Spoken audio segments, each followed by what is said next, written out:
Welcome to the programme. Iran's Atomic Energy Organization says it plans to increase uranium enrichment by 4 times. Iran's government already stopped adhering to some elements of the agreement in May after the US withdrew and began reintroducing sanctions. Iran said it would start enriching uranium at a higher level unless world powers who are sticking by the nuclear deal do more to protect its economy. Dorsa Jabari is our correspondent, was also listening in to that press conference from Iraq and joins me from Tehran. And Dorsa, really, to cut a long story short, it seems that the Iranians are making it very clear that they intend to increase their uranium production, certainly by June the 27th.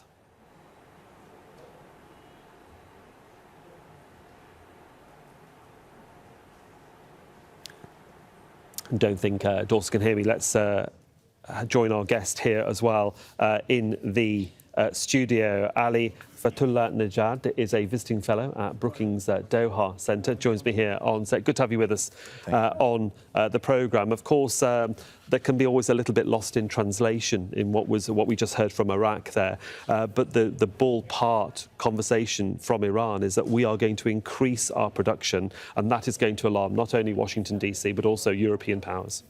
Yes, it's actually part of this Iranian strategy that has started months ago in terms of reactivating parts of its nuclear program.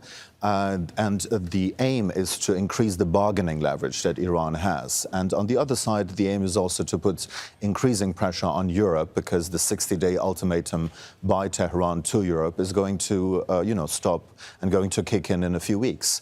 So this is more symbolic than substantial, because Iran is not going to commit any violation. But this is a signal primarily to Europe to put more efforts in providing Iran with the economic benefits and in operationalizing INSTEX. In terms of the amount of uranium that Iran can produce and enrich, just for our international views, what sort of levels are we talking about? How many kilograms can they actually produce without breaking the agreements? As they announced, they're not going to break the agreement. They're going to go as far as possible to the threshold, because when they break the agreement, they will lose European support.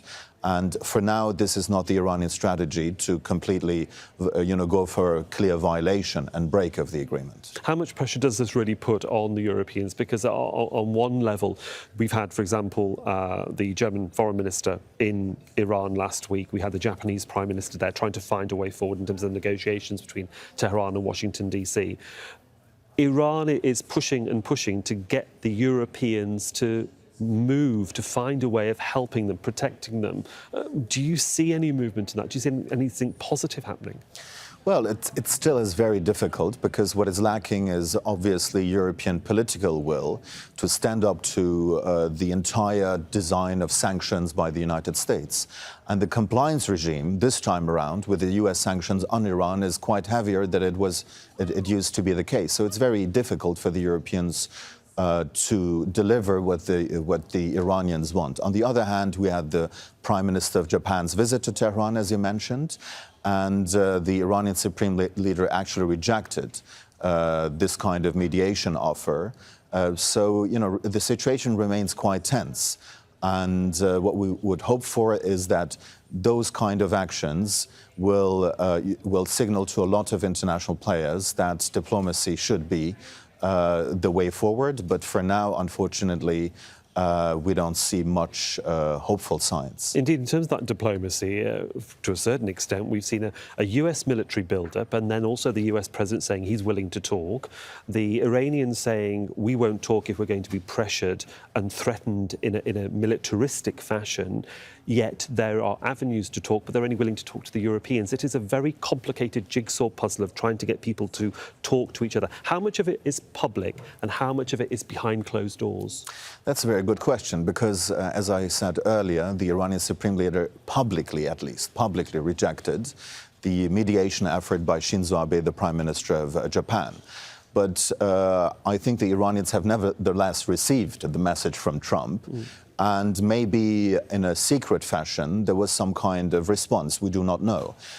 So on the public level, they want to signal that they remain steadfast. Resistance is the way forward. and Iran is not going to blink. But in all this kind of poker game, which is dangerous, there might be a secret side to it as well. Indeed, we shall have to follow events very closely. Ali Fathollah-Nejad, thank you for joining us here on Al Jazeera. Thank you.